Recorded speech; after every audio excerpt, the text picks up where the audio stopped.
आज घर में एक बहुत बड़ी पूजा थी। बहू सुबह से ही घर के कामों में लगी हुई थी। पूजा में आरती के समय जैसे ही उस बहू ने आरती की थाली पकड़ी, अचानक ही पूजा की थाली बहू के हाथों से गिर गई। वहाँ पर जितने भी आसपास के लोग मौजूद थे, उन्होंने अपना काम शुरू कर दिया। वो भी काम था बातें बनाने का। सब लोग बातें बनाने लगे, कैसी बहू है ये, आरती की थाली भी गिरा दी, ये तो बहुत बड़ा अपशगुन है शायद। उस बहू का पति जो था वो भी बहुत ज्यादा गुस्सा हो गया, लेकिन जो उसकी सास थी वो सिर्फ इतना ही बोली, ठीक है बेटा, सीख जाएगी।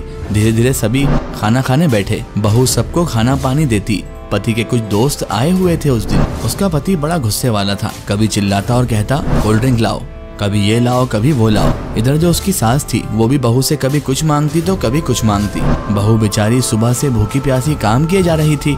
इधर उधर हड़बड़ाहट में अचानक उससे खाने की थाली भी गिर गई। पति को बहुत ज्यादा गुस्सा आया।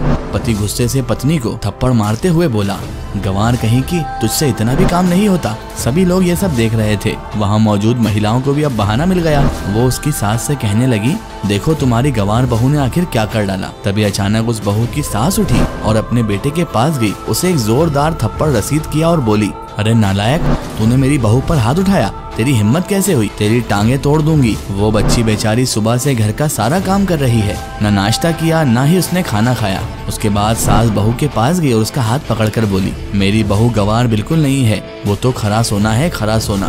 दोस्तों, इस कहानी का निष्कर्ष ये है कि गलती किसी से भी हो सकती है, लेकिन इसका मतलब ये नहीं है कि उस इंसान को तुच्छ समझ लिया जाए। रिश्तों में मान और सम्मान बहुत जरूरी है। क्या आपकी सास भी इतनी अच्छी है? कमेंट में जरूर बताएं।